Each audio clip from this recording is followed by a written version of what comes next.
It's not quite Valentine's Day yet. It is February 12th, 2014, and this is the Media Communications BS Hour. Hope everybody's excited to be here because we're excited to have you here, whether you're live or if you're here visiting us via the archive. In either case, we're incredibly happy to have you here. Joining us on this thrilling journey to the heart of the media communications industry, the illustrious faculty of the MCBS program at Full Sail University. There's a whole crew of them here, and we're going to say hi to each of them. I think way back in the corner, if I'm able to walk through my mind office, is Robert in the back corner. Robert, what's the weather like back in your corner of the office? It's gloomy and dry. How you doing, everybody? This is Robert Wobble. Thanks, Jason, for the brief introduction here. We're looking at some clouds, but I guess all in all, not too bad. I'm very excited to see what this hour will bring, and with that, I'll pass it back to you. Thank you very, very much. Next to you is Pete Episcopo. Pete, what's going on in your life? It's been a week since you were on the show. Anything crazy happen? Oh man, well, lots. Just working on a whole bunch of fun stuff for MCBS, and then again finding myself here at this awesome time of the week. Looking forward to everything, as Robert said. Looking forward to everything that's going to happen in the next hour. And so yeah, great to be here. And hello everybody, and send it back to you, Jason. All right, excellent. Next to you we have Janelle. Hashtag be social media savvy with Janelle. In fact, Janelle, you live out in the woods. What's the craziest thing you've seen come out of the woods in the last week? The craziest thing to come out of the woods, to be honest, I think it's just my dog. I haven't seen, I've seen deer, but they come out at night. I haven't seen any boar yet, so not quite sure. I think it's my dog for right now. Well, that's a good answer. I've seen your dog. That could pass as crazy. Yeah. I mean, cute, obviously. Adorable. Next to you, we have, I think, Lisa. Lisa, what are you doing, for crying out loud? I think you had some sort of What a... am I doing? Yeah, what in the world? Are you presenting? Are you a presenter? Are you not? What's going on? It would seem not. I'm no longer one of the cool kids because I am not on this glamorous organizer list anymore. But that won't quiet me, I tell you. Okay. No, it won't. um, I think, if I'm not mistaken, next to Lisa, we have Emily Ray. Hi, Emily. Hi, Jason. How you doing? Good. I don't need to ask how you're doing I'm because good. you and I I'm have good been too. Thanks for asking. you and I have been at course creation camp, and it's been Yes, we a have. really I exciting week. I feel like I have a couple more gray hairs to blame for it, but course development is going well. Get excited, folks. Web design coming at you. What we do for our students. Oh my I goodness. know. Sleepless nights during this curriculum development time. On the other side of your cubicle is Kathy Craven. Kathy, you had a busy morning. What was going on? Hey, guys. It's great to be here. Myself and Isabel Faria, New Media Tools Goddess. She and I and Janelle for our project management goddess. We went to a meeting near Universal Studios about some possible internship, internships and possible portfolio type stuff. No promises yet, still in the preliminary stages, but really exciting to be connecting with industry folks who are excited about media communications. Excellent. I hope I didn't put you on the spot. You could have said you had a great bagel or something if... Yeah. No, why say that? Go for it. And down the row from you is Renee. Renee, what is going on with your MCT and your portfolio this week? Oh, it's exciting, but I have to hold on. I have to finish my tributes to the goddesses of the department here. Just working on this real quick. No, MCT is doing great. We have an amazing bunch of students on campus and online. They are blowing me away with spectacular work, and the viral video competition is off and running. We had one gentleman pick up over 100 votes, over 100 views overnight. So we're curious to see what he's got going on. I'll give you some updates in the coming weeks to see, because he's being very aggressive about getting the word out there about his viral video. So we're having some fun. Good. That would be, maybe we could watch that on the show even. He could be one of the memes in the making. I think so. We have potential here. I will keep you posted. We're just getting it going. That's exciting. And down at the end of the cube row in the Dungeon Master Phyllis. Hey, Phyllis, can you see? Hey, how you doing? Things are good here in the dungeon. Yes, things are good here in the dungeon, and video class is going exceptionally well this month, and I'm very excited about projects, and I think the students are as well. Next down the row we have Isabel. Isabel, how is New Media Tools treating you? New Media Tools is awesome. I have an awesome class. We are learning a lot, I hope. But there is those ones that are joining me every Tuesday and Thursday morning. We are exploring a lot of new tools, and we are working on some good projects. So everything is awesome in my end, and I'm glad to be here. And we're exceptionally excited to have you with us. And next to you, I believe the final faculty member in the introduction process is Shannon. Hey, Shannon.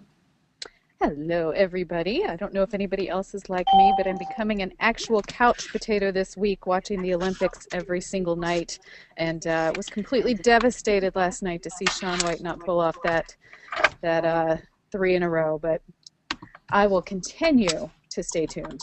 Nice to see everybody. Wow, I could not ask for a better segue. I just could not, because we are jumping directly into media and the news, and what is dominating the news these days? Yes, the Olympics. It's hard to get some of that bad news that they usually show to even be in the news anymore. They've got all this other stuff to talk about. Who out there has been watching the Olympics? Unmute yourselves, please. Tell me. Well, I've been watching the Olympics. Jason, I haven't watched one day of it, so I'm a bad person to talk. I watched. I will admit, I have not watched it.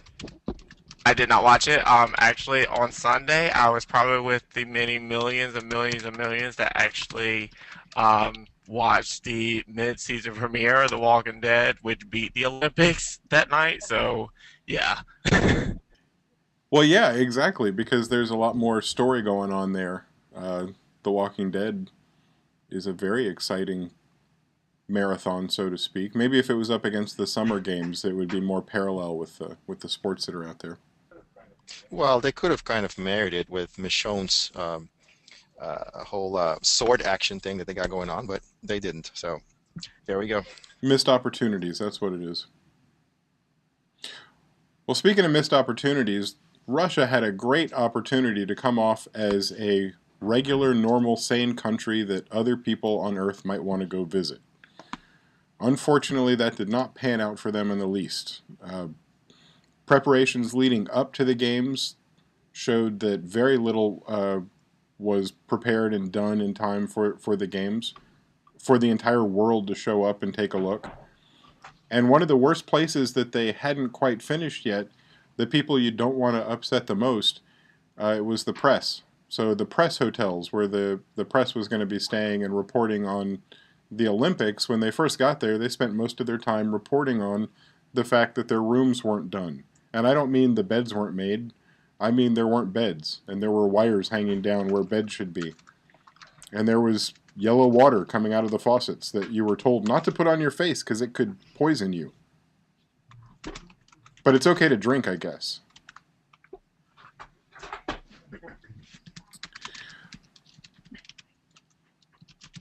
Can you guys see who the heck is typing? Because for crying out loud. I just can't see. I think it's at Corey.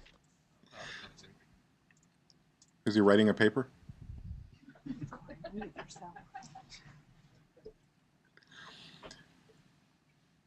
One of the most famous images that got passed around to absolutely everybody was the two toilet stalls. And it's different around the world. People treat bathroom time differently from place to place. If you go down to Mexico, you're going to experience a different bathroom than you are in North America.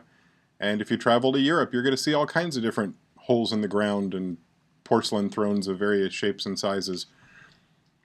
In Russia, it's not entirely uncommon not to have two toilets in the same stall like you see here. The athletes were so excited, I guess, intrigued by the two stall bathroom. Corey. No, it's not. It says Jason now. But I'm not typing. Is there a ghost? It's like a phantom. Phantom typer. First a typer, or first a breather, now a typer. So here we've got... No, you don't see this, Jason, but in the chat, Feet said I'm not breathing either, right before you said that. Well, the Olympics had plenty of problems, and I think that this might be one of the most widely talked about. The opening ceremonies we had, of the 5 rings that were supposed to open, only 4 of them did. And there were a lot of jokes made about it. Robert, did you find anything out about the health and well-being of the man responsible for that 5th ring? Well, Jason, I was looking, there was a few interesting articles. Obviously, most of them were not verifiable, but I'm still looking for the one that I had discussed with you earlier to see, and there's nothing really related on Snopes. Apparently, the person who was in charge of this display had committed suicide afterwards. And of course, everybody's trying to see how much that is really for the truth, but we haven't been able to come up with that yet. So I'll keep you posted during the show. I'm still looking. Okay. It was a common joke to say that was going to happen because, Russia. But if it actually did happen, that would be probably a lot less funny. In any case, this got so much attention, and I think the most interesting thing that I read about in the whole display debacle, and by the way, this was one tiny mistake. Their show was breathtaking. Russia put on a amazing show, and at Full Sail, the show production department, I'm sure that they're picking over that with their students even now, because they use this new technology to shine visuals on the floor, so the floor was a shifting map and a shifting image that the people in the floats interacted with. All amazing. So forgive me for focusing on this. But the thing that did amaze me about this ring disaster, which wasn't that disastrous, was that on the Russian TV, it didn't show this mistake. It started to be a mistake, and then it cut away, and then it came back, and miraculously all 5 rings were open. Did anybody else see that? There was this picture of Putin, and he was watching, and all the rings were open, and that's because on Russian TV, they had, just in case something like this happened, they had a practice session taped, and they went to tape. And so they showed the taped opening of all 5 rings correctly, and while the rest of the world didn't see that, Russia did.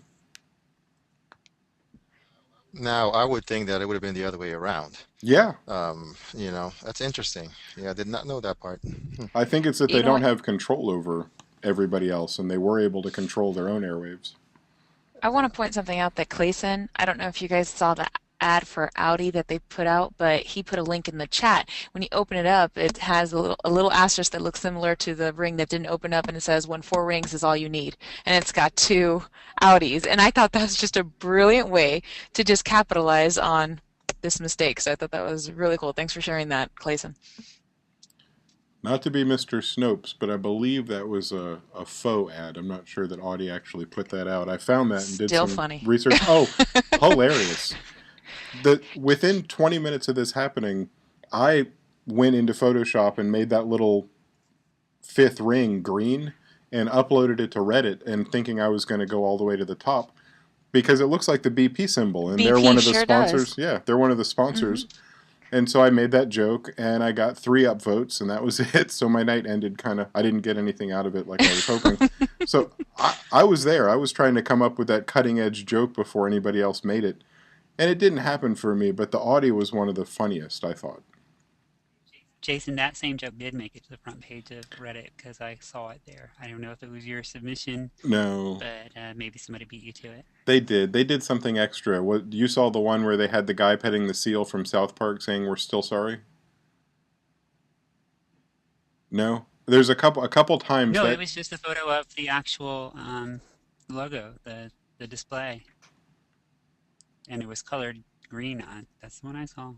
Wait, oh, or maybe I saw that on your Facebook feed. Yeah, that was probably it. See, It was hilarious, let me tell you. Thank you. When Reddit doesn't work out for you, you can always go to the people that will tell you did a good job, even if you didn't. Thanks, Facebook. I'm just not that social media savvy, I guess. Oh, that's not true at all. Not true at all. Hey, what do you think of those cute little mascots? We're pretty sure that bear sells Charmin toilet paper year-round, and he's just got a little side gig now. I'm not positive, but he looks like he might have been lifted directly from there. The funny thing about that bear is that at the actual games, there's somebody dressed up in a costume, probably several people, dressed up in that bear costume, and the costume does not equate to the cute little cartoon that you see there. The costumed bear looks like it'll kill you. Some of the reporters were calling it the murder bear. It's it's pretty beastly. Well, my favorite part about the Olympics has to be the storytelling aspect, and I think if you think about the Olympics, these sports come around every 4 years, and there's not many people that follow figure skating every single year, like it's a football season, and there aren't people that follow the luge and the bobsled. That's just not the kind of sport that gets a lot of following. So every 4 years, when these sports come around, the Olympics are trying to get as many viewers as possible, and they don't do that by getting all of the people that are fanatics about ice skating and the people that are fanatics about bobsled, because those people don't really exist. There's not enough of them to create a crowd outside of the actual Olympics themselves. But if you want to get the rest of the world to tune in and to be excited about something that they might normally not really care about, you have to invoke the power of storytelling, and I think the Olympics does an incredible job with that. Almost every sport has some sort of a come from behind tale, or somebody that started out with nothing and rose to the top, or somebody that had it all, lost it, and then they're coming back. And there are so many stories floating around, and it's the way that you'll see NBC tell the story. And then shortly after that, you watch that person in the event, and you care a lot. Like, you are devastated when somebody who really needs the win because their life just hasn't been going well, and they don't get it, and you feel that pain if you're watching the Olympics, like some of us are. And this lady right here, she had a very sad moment right after she qualified to be in the Olympics. That is Erin Hamlin. And Erin Hamlin, she was the first person to ever medal. We got to watch her last night receive her bronze medal. She was the first person to ever medal for the U.S. in the luge singles. And she got the absolute best time, and with 2 Germans left to go, they each did better than her, so she got pushed from first place to second to third. But bringing that bronze home was a really big deal since it hadn't been done before. And the news had been following her because of the story that surrounds her. When she qualified several months ago to come to the Olympics, she was still in the midst of celebration when she lost her grandmother. Her grandmother died in a car accident. So it wasn't something that was expected. It was obviously devastating. And so in a climate where different storytellers are looking for stories to tell, they gravitated towards her. Here's a sad story, and for her to be able to take that sad story and turn it around and do something exciting, and then what do you think the first questions are after she wins? Uh, Straight to the grandmother, straight to the are you glad you overcame this? Are you glad you stuck with it? And she did such a good job handling the questions, and she did such a good job in the event. Just really, really well done all around. And I personally wouldn't have cared one little bit, but they told a story, and so I had a vested interest in how well she shot down a roller coaster made of ice on a little thing that could fly right off the ice. And it's a terrifying sport, luge. I don't know why people do it, and I wouldn't watch it, but they made me because of their incredible storytelling. I'd ask the faculty, and there might not be anybody that has any kind of a gripping story, but is there anybody out there that has a favorite Olympic story from this season that they wanted to share?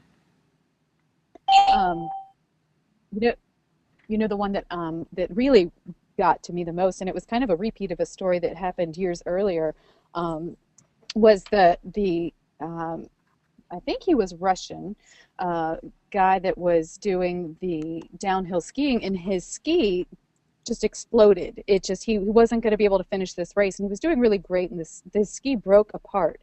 And but you should have seen him. He got right back up, and he's got this shredded ski, and he's getting down and down a little bit, and at one point it's just hanging off in shreds. And you see somebody run from the sideline with another ski, take his broken ski, and clip it on. And it was a coach from another country doing that. He wasn't even associated with this country. And I just think that that's one of the reasons I love the Olympics so much. I just love to see everybody coming together in that spirit of, we all worked hard to get here.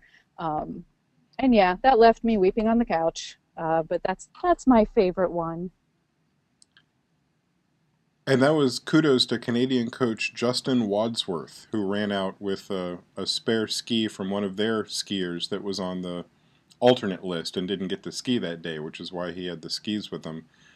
At this point, everybody knew there was no way the Russian Anton Gufarov was going to be able to medal, but he's sitting here in front of all of his countrymen, stuck, and he was going to be, the Canadian coach said he wanted to save him from humiliation.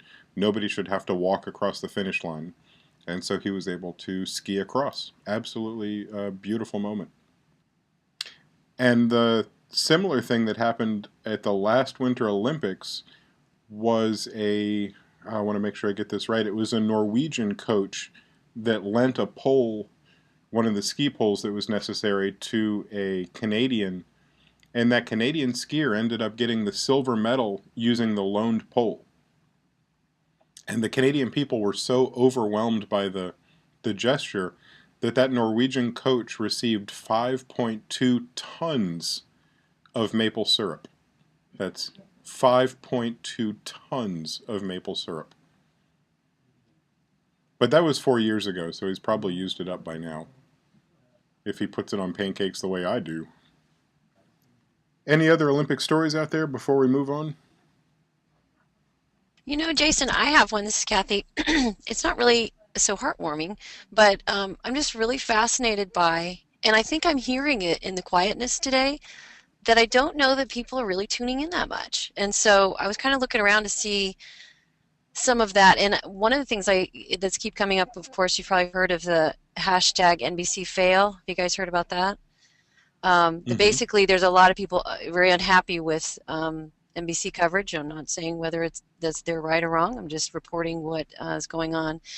But and some people are turning then to more paid providers like CBC, which has lots of live coverage. Some of it's delayed, of course, but they're still turning to that, even because they're feeling like it's better, more international, more diverse coverage. And they're looking into the live streaming and all of that kind of thing. There's also there was an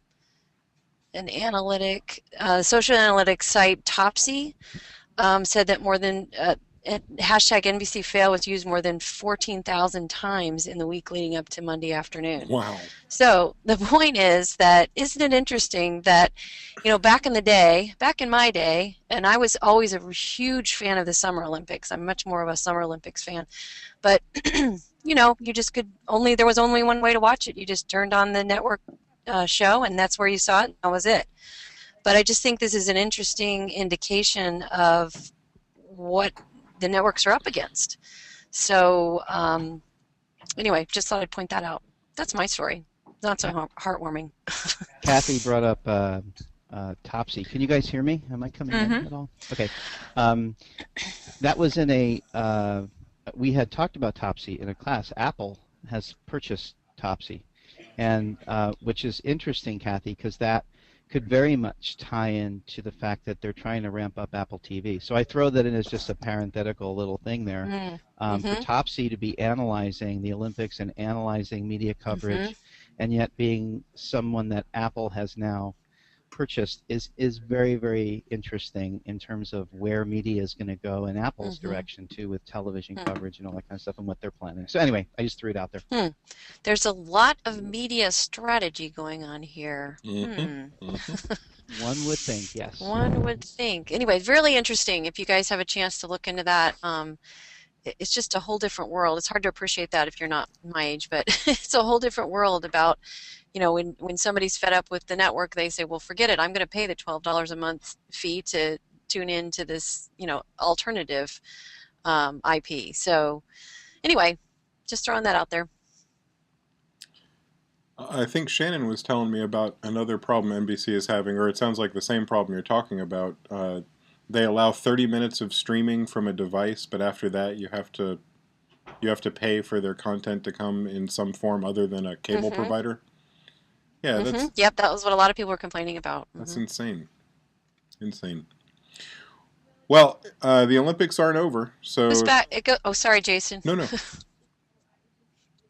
Oh, it harkens to me back a little bit to our conversation about net neutrality and all of that, and how that will all play out. So anyway.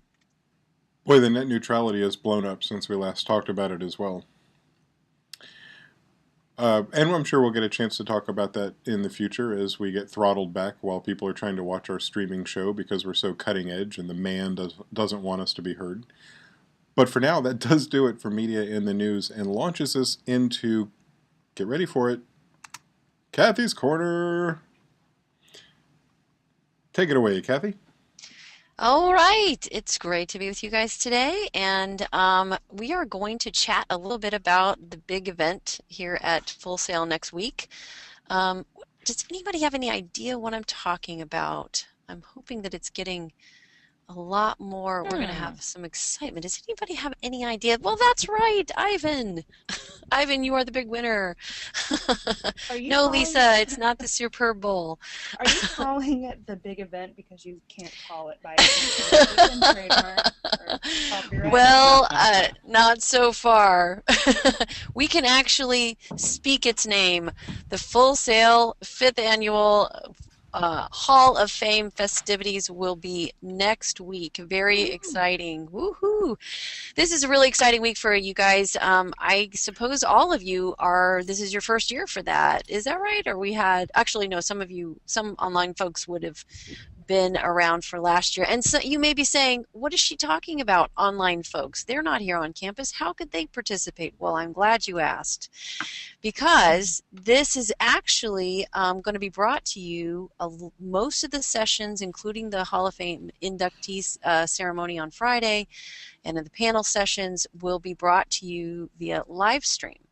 So, and this is through our own sister program, Digital Cinematography, who does the DCBS live stream TV that we are actually working with them on in media communications. But they'll be bringing that to you, online students, via live stream. So you maybe you've been under a rock somewhere and you just don't know what this Hall of Fame is all about. Well, I'm here to tell you. We talked a little bit about it last week, but I'm going to talk to you a little bit more about it this week. The best way to go and learn a lot about it and exactly what the sessions are all about and the concert and all the kind of thing would be on Connect. So log into Connect, and there you will find, I put the link in there for those of you that are listening. Log into Connect and just click on over to the events calendar, and you'll find the Hall of Fame 19th, 20th, and 21st. All day events, all evening events as well. So it's kicking off on Wednesday with sessions, but also with a concert, several concerts actually, with national and local bands, nationally recognized and locally recognized bands. And there'll be also exhibits and film screenings. Gaming has exhibits, films are screening, there'll be food trucks, and lots more. So it's really going to be a lot of fun. It's going to be kind of like if anybody's ever been to a conference, just think about an actual cool, fun conference. So that has live music going on and all kind of fun party, food truck type stuff, and really great sessions planned. Not only will we have the inductees giving sessions, and their sessions sound really intriguing. They are, I think, all titled "Ask Me Anything," so that's interesting. So basically, you'll have a chance to go and ask these industry professionals anything. So I don't know exactly how far that'll go, but it sounds intriguing. But also, you want to also check out, like I said, the music. All the admission is free to that. Again, beginning at noon on Monday. I'm sorry, on Wednesday, and then the music starts at 3 and goes till 9. Kathy? And yeah. Could we entice them with the ad that Full Sail put together before? Oh yeah, sorry about that. You're already, Let's entice you. You're already building up the excitement. I don't know if you guys will be able to handle this additional excitement. I forgot we had this. Yeah, check it out. Okay, here it comes.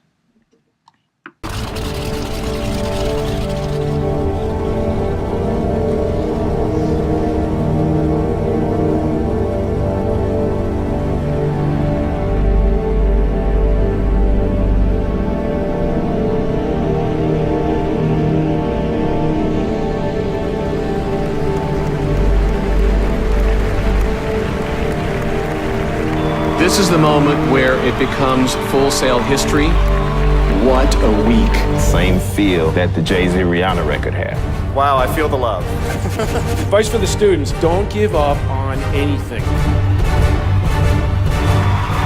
Thank you very much, y'all been beautiful.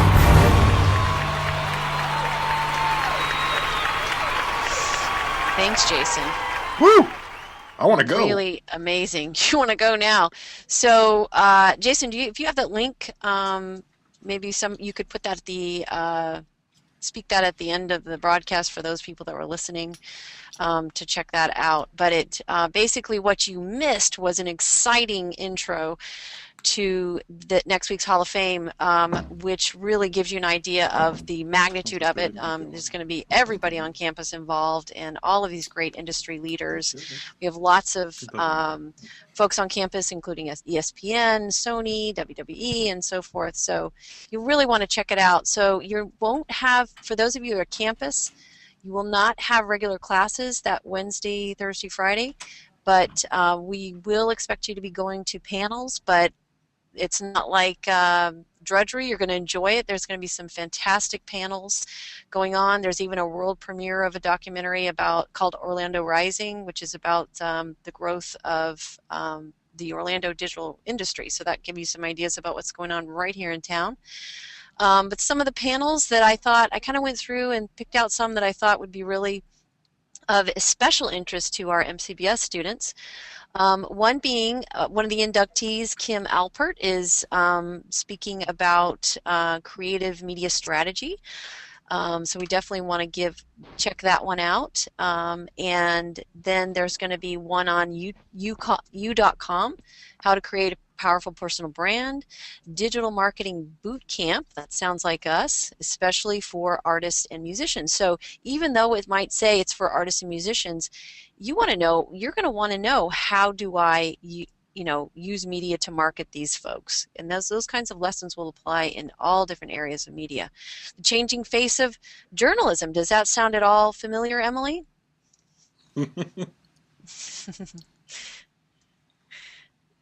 I guess maybe not quite yet. But anyway, our own Emily Ray will be on the panel for the changing face of journalism, and we'll hear more about that next week. We also probably will have at least one other faculty on panels, so you want to check out those panels as well. We'll talk more about that next Wednesday. But you know, one that is near and dear to my heart, because I know it'll be near and dear to our host's heart, is quadcopters, how to take filmmaking up in the air. I'm Yes, so ladies and excited. gentlemen, that is an actual session that you want to get there early so that Jason doesn't take the very front row seat at that session. So anyway, some really fantastic sessions, some really wonderful industry people. All of the inductees, all of the Hall of Fame inductees have been are Full Sail grads. You really want to come and hear from their experience. And then the panels will consist of not only faculty from all over campus, but industry folks that are here visiting with us. So check it out. I put the Kathy's Corner panel pics right there in the chat window for you. So you might want to check those out. But anyway, we look forward to seeing you guys out at the concert, at the panels, and all the fun ahead for next week. Thanks, Jason. Absolutely. Hey, faculty, you've been looking at what you're going to do on Wednesday, Thursday, and Friday. Who's ridiculously excited about a particular session? Who's mildly excited about I don't a know if session? someone's going to talk at the same time. But no, the digital branding that's on Friday at February 21st, I think that one's going to be pretty awesome. That sounds great. There's also one, Janelle, that you might like if you're into that subject, the U.com, how to create a powerful personal brand at 9 a.m. on Wednesday. On Wednesday, that features Diane Diaz and some of the other superstars from the internet marketing program, and they're great. So that's going to be a highlight. And going along with what some of our students are getting really excited about, on Friday, February 21st at 9 a.m., they have a television development and production, which is taking a show from pitch to post-production. And there's pretty big hitters there. There's a director of post-production from the Discovery Communications, vice president of programming and development from the Oprah Winfrey Network, and then a few others. So I think that would be worth going to for anybody who really likes the television, development and production side of it. So those are the ones that really stuck out.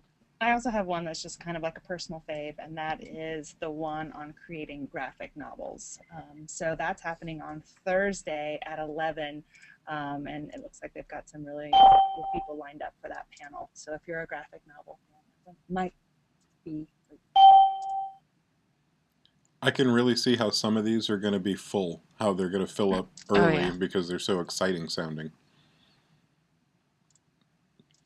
Along those lines, Jason, I wanted to say that the Hall of Fame etiquette is that students get to sit first, even in quadcopter sessions. I'm just saying. So anyway, but that's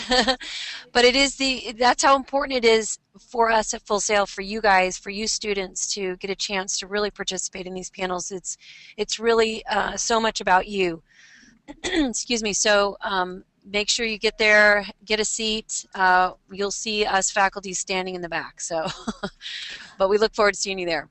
And all campus students, I encourage you guys, try to get there a little bit earlier because lines do form and they form fast. So they always try to make room, like Kathy just said, for you guys first. But if you guys want to get really good seats, just make sure that you guys get there as soon as you can. Excellent advice. And on top of that, campus students, get to the quadcopter session early and save me a seat up front. I will hook you up with some GPS points. I'm not even kidding. Well, you might, Jason, maybe you could borrow a badge or something. Oh, I've got a red badge for when I go incognito, when I want to fly under the radar. Just kidding, for Full Sail Security listening. Just kidding. I can slide right up to a group of students and blend right in. Hey, what's up, fellow kids? What's going on, young people of They would today? have no idea, Jason. Right. I'm a man of disguise. And that completes Kathy's Corner and all the fun that comes with it, and launches us into I Can't Believe This Is Someone's Job. This week we're going to take a look at WWE. Now, I asked the entire faculty who could take the reins on this one, who's the wrestling fan, and you wouldn't believe the fight that broke out. There were chairs being thrown, punches. They were all like, no, I bet it was Phyllis. I'm the biggest WWE fan. No, I'm the biggest WWE. And I had to finally say, look, if you guys are going to fight that much about it, I'm going to talk about it. And that's really saying something, because I am not a wrestling fan. I, in fact, for the last however many years I've been aware of wrestling, disliked it. And I was one of those people that would say, psh, silly, that's fake. It's fake. Why would you? You guys, you know that's not real, right? And of course they know it's not real. And that's what we're here to talk about today, because WWE might be silly and it might be about wrestling, but in my immersion into transmedia recently, I've discovered this gem that's been sitting here with us the entire time, this transmedia gem. They tell the most incredible stories, these fake stories with these fake, not real wrestling matches, and each one means something. And people, these fans that just adore this show, they show up and root for the people that they love, even though they know that they're not actual wrestling matches with an undetermined winner, and the winner will be based on skill. They all know that's not the case. What we have here is just one of those incredibly good examples that you can, I guess, and one of my favorite old-time examples are the movies when they first started, and they took the movie of the train coming right out of the screen, it seemed to the people that were watching, and as they sat in their little dark rooms and they watched this brand new motion picture thing with a train coming right at them, they all dove out of their chairs onto the ground thinking the train was going to get them. Now, they quickly realized that wasn't the case, and they quickly realized that these movies are something that stay up on the screen and you just sit back and watch them. That's the transition that occurred. The audience became more mature, and they understood what they were watching to be the representation of real life that it was. That's what's happened here. You see all the fans in the background? These people love this guy. This guy's name, I got it written down, luckily. Daniel Bryan. They love this guy. And they make the signs, and they buy his shirts, and they follow him on Twitter, and they listen to what he says. And they know he's not a real athlete. Well, he's strong. He could kick my butt easily, but he's not an athlete who's participating in a sports event to determine who's the best athlete. He's an actor in a story that spreads out over many forms of media. And right now, this organization is in a little bit of a upheaval, because they've just gone from their old pay-per-view model, which they've had forever, and they're switching to a digital subscription model. And because of this, there's a lot of stuff that's happening on the actor side. When you make a transmedia story, there's this curtain that goes up. And in wrestling, they use this old word that was previously used by carnies. And the word is kayfabe. Kayfabe backwards is be fake. And it's the word they use to describe that curtain. There's the reality, the business that's going on behind the curtain, that's driving the story, that's writing the story, that's implementing the story. And then there's the actors and the fans on the other side of the curtain, this kayfabe curtain. And so all of the fans and all the actors on the other side are playing their parts.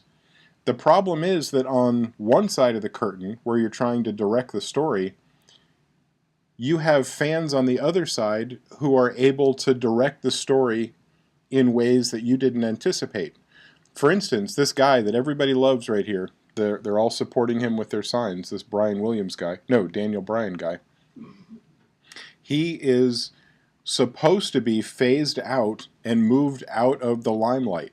But his fans are so crazy ridiculously on his side that at one of the recent matches, they chanted his name after he got knocked out early and wasn't coming back. They chanted his name throughout the entire rest of the show, completely ignoring the other 4 or 5 matches that were going on. So the people behind the curtain might want the story to go a certain direction, but if your fans are rabid enough, they're able to direct the direction of the story. And they're the people that pay the money. So the people on the other side of the curtain obviously want to keep them happy. there's a lot to go. There's a lot being watched right now, especially on the storylines that are going on in the WWE. People aren't sure if this is a swerve in the making, which is when the plot line shifts very quickly, or if they're making the changes as they say they are because of this new digital distribution model that they're employing. Because there's going to be changes. When you change your distribution model, there are going to be other changes that occur. And nobody's sure if this is an actual change or a swerve in the making. And so there are a lot of eyes on this right now, and it's kind of exciting to watch from a storytelling standpoint. For those of you that don't realize, WWE has a training league called NXT, and the NXT WWE takes place here at Full Sail, at the same place, if you can see the picture on the screen, where that wrestler is coming down is the same place that you receive your diploma. It's in Full Sail Live, and they transform that into a wrestling arena once or twice a month. It's an impressive transformation. I haven't stayed for an entire match before, but I'm going to now.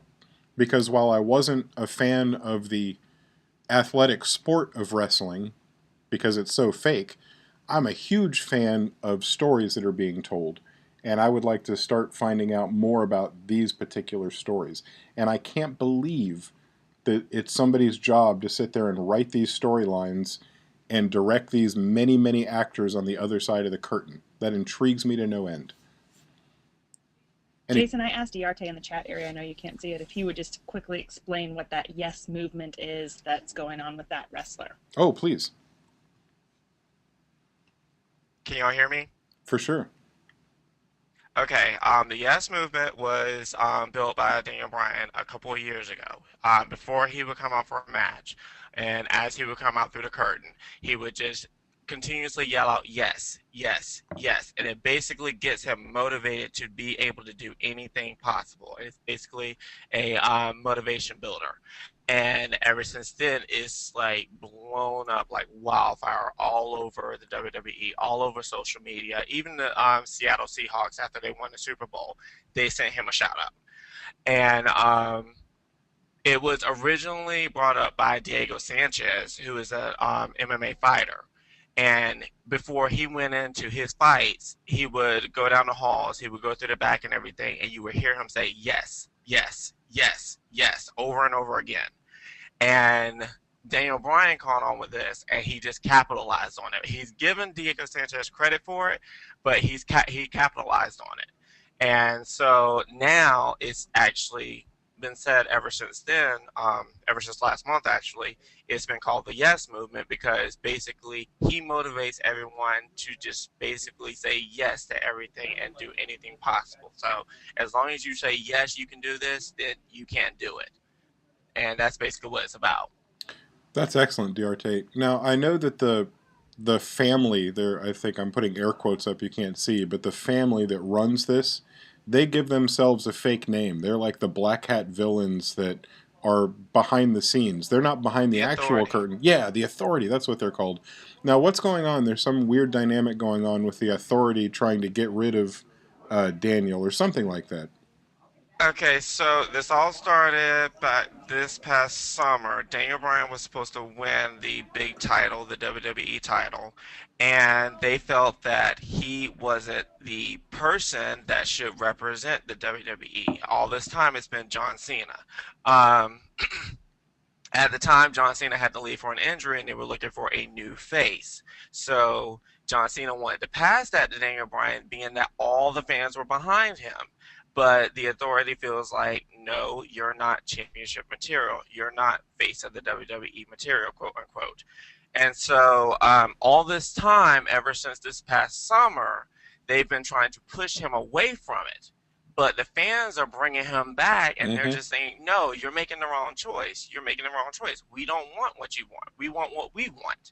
And the Authority is basically trying to make it as though they know what the fans want, yet the fans are basically saying for themselves that they know what they want and they need to listen to them. So exactly, the customer is always right. So it's a way of basically getting the fans involved in new innovative ways. And along with the WWE Network, which I'm glad you brought that up earlier.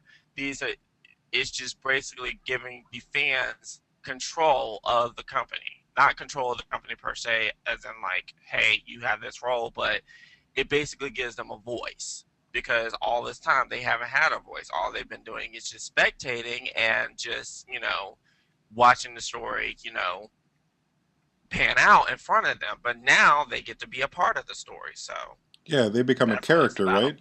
Once they're Mhm. when they're a character, they're able to help direct the flow of the story on their end. Exactly. That is such a unique model. That is so interesting to watch happen. Well, I really appreciate the Hey, clarification. Jason, it's Kathy. Oh, sure. I was just gonna say I am just on pins and needles waiting to hear about how much fun some folks are going to be having in the transmedia storytelling class coming up, because there may or may not be some talk about WWE. So just imagine sitting around dissecting this sort of thing with DJ Meister himself. Just saying, just a little teaser there. Yeah, I don't want to get people's hopes up, but I'll undersell it when I say it'll be the most amazing thing anybody's ever done, ever. And change all of your lives forever. Right. But we don't want to oversell. Forever, or Ever. just until they're in the web design class. Come on, people. Come on.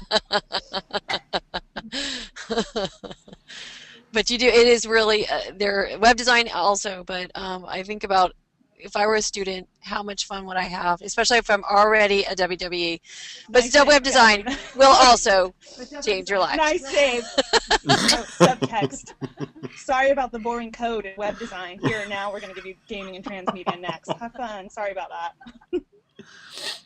I could start off every class with, I am so sorry about last month, but welcome to gaming and transmedia storytelling.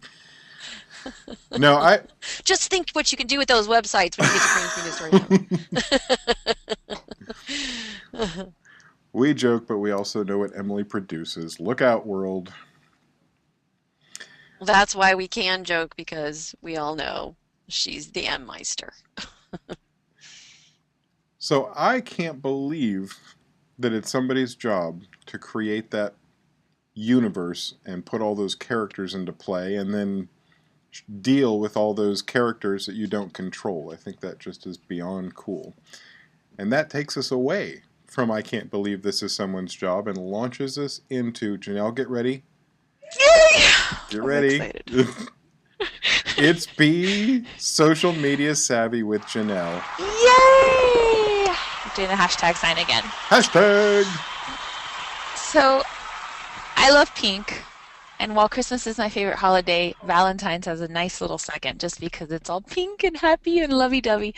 So I wanted to incorporate social media with Valentine's Day and found 5 different ways that you can actually use social media to say Happy Valentine's to your special someone. So the first one, if you guys have a Pinterest account, they have quotes all over the place, and they have places where you can actually turn them into wall decals. So that was a really cool thing. If you found something that you really love, especially that it has to do with love or something that you're thankful for. These were 2 examples that were taken from Pinterest that you can go ahead and just, print them out. And there's so many different websites that do this. You can also use Tumblr for this. I know Tumblr people put a lot of quotes on there, Instagram as well. So this was the first idea, is to go ahead and get something you love and blast it on your face, not your face, please, on the wall in your house. The second one, I got distracted with the change. The second one, I used to do this before Facebook and all that, but if I used to have some emails that were, super lovey-dovey or really nice, I used to put them into a separate folder. And many times you go back and you like to rehash some of those and think of, oh, that was such a sweet email I got. So especially with Facebook now, you have different conversations. Comb through your messages, your chats, emails, things that are meaningful. And there's actually a website called Memoirs, but it looks like meme Oirs, O-I-R-S, and it actually turns your emails into a book. And I thought it was pretty cool. I'm actually going to put the link into the chat box. And what it does is, if you just want to do it like it shows you in the preview, 1 year together, or our love in letters, or something like that. I know it's kind of corny, but it's kind of cool to just be able to do that without having to search for that one email that you thought was so special, or a beautiful poem, or whatever it was. So that's just another way you can gift it. Thank you, Derek. I think it's really sweet and special. If you guys are getting like a toothache just from me talking, I'm so sorry, but I think this is so adorable. uh, the third one, I'm sorry, did you have to say something, Jason? I was curious what the name of that was again. The name of the email It's bookmaking. called Memoirs, MEMEOIRS.com. Okay. And they'll compose it and they'll put it into an actual book for you. And so it's just a really cool gift. Number 3 is make your Facebook album into a real one. I know that there's so many different websites that you can actually put your photos into it and they can actually make it, but Facebook also allows you to do that. You can do this through your MacBook as well. If you put it in iPhotos, any of your Facebook pictures, you can actually upload and Apple will actually print out an album for you and you can gift that as a gift as well. I normally gift these to myself because I love pictures, but this is a great way that you can kind of share special time that you guys went on an adventure or did something together and just kind of have it as a gift. The fourth one is not one of my favorites, but it's still an idea. The fourth one is to create a private Tumblr or a Pinterest board. You can basically just make this private between you two, and it can kind of, it goes kind of into what Jason likes with the whole story, where you can tell a story just by different images and compose. It could be something special between, the two of you, where you two understand it because they're, little inside jokes or something like that, or just a way to tell them something special through just images. So it can be really cool if you're very creative and you know exactly how to do it, and you have a significant other can kind of understand what you're talking about. So that's another one. And the fifth one, this one is to make a video compilation. It could be with pictures, it could be with videos that you guys have. It could be, if you guys are married, it could be part of your wedding, video. If it's just dating or whatever it is, you guys can just grab little tidbits of recording each other or pictures of your animals or whatever it is that you guys love and have shared together. This is really a cool way to do that. And this doesn't have to be your significant other. It could be your mom, it could be your dad, it could be your best friend. But these are really cool ways to just say, I love you, thinking about you, and wanted to give you something special and unique using social media. So that is my Be Social Media Savvy segment. So if any of you guys have any other tips, I'd love to hear them. Well, thank you, Janelle, and happy Valentine's Day week. I know it's a big week for you. Yes, I love it. A lot of pink out there. And with Valentine's Day and the Olympics, I have no idea what Pete has in store for us. One or the other. But I do know it is time for Tool Time with Pete. Thank you, Jason. I have to say, because nobody brought it up, but I did enjoy the Beatles special. I was 5 years old when they appeared on the Ed Sullivan Show, and can remember even sitting in the family room and everyone watching it, and just the absolute shock of my dad seeing those mopped-headed guys, that's what he called them, and it was just great. So to relive that and to hear all those great performers come out and just sing Beatle hits was great. So I did take a little hiatus from the Olympics, but now I'm going to return to the Olympics on the Tool Time segment. So here we go, guys. A little Olympic segment of Tool Time. January begins the year with, we make resolutions to work out, trim down, get in shape. February, with the Olympics this year, it sort of feeds into that, right? You have to get in shape for your big event in the Olympics, and, the past year has been spent trying to qualify and then get into the Olympics and all that. So a lot of training, right? So in that spirit, we at the Tool Time Institute, we're thinking that we would help our MCBS audience, and especially our students, with a couple of tips to reduce the size of those sort of mammoth media files that you have to submit sometimes, or those flabby Photoshop documents in my classes, and especially some of those pot-belly PDFs. So we're going to kind of show you how to do that. So go ahead, Jason, and let's start out with Photoshop. And this is just a quick tip. There's a lot of different ways for you to trim things down, but the most common kind of oversizing of files that I see are when people don't understand, like, what should I save things to in terms of resolution for just to look at it on a monitor, and then what should I do when I'm going to print it out. So a quick rule of thumb, just to throw two numbers at you guys. are when you're creating your document in Photoshop. If you see where the red arrow is, the resolution is 300 pixels per inch. That's usually what you're going to do if you're going to print something out for a sort of a professional look, right? So that's 300 dots per inch. Very, a high resolution. There are things that are printed at an even higher resolution than that, but that's pretty much for like a quality, a decent quality print job. So you don't want to hand in a file that's only going to be looked at on a monitor with 300 dpi. It's way overkill, and the file is just ridiculously large. So to deflate that flabby Photoshop file, you just want to make the resolution around 72 dpi. And so when you're going File, New, and you're creating it, if you're saying, well, I'm just going to hand this into my instructor, and 72 is a safe number. So that's just a tip on the flabby Photoshop files. Let's move ahead to PDFs. Just say no to potbelly PDFs, and it's a very easy thing to do. And I'm not quite sure if a lot of our students have really ventured into what Adobe Acrobat can do. It's part of your lunch box, and it's in there with all of that way cool Adobe stuff. There's some fast ways to trim down PDFs. For example, you'll see up there in the Tools section, if you opened up Adobe Acrobat and you clicked on the Tools section, there are some one-click options to just optimize your PDF or to trim it down. And so in this case, I've had students submitting PDFs to me. Some of them are a little bit large, and so I trim them down too before I start playing around with them. And so this was in particular a project from a student.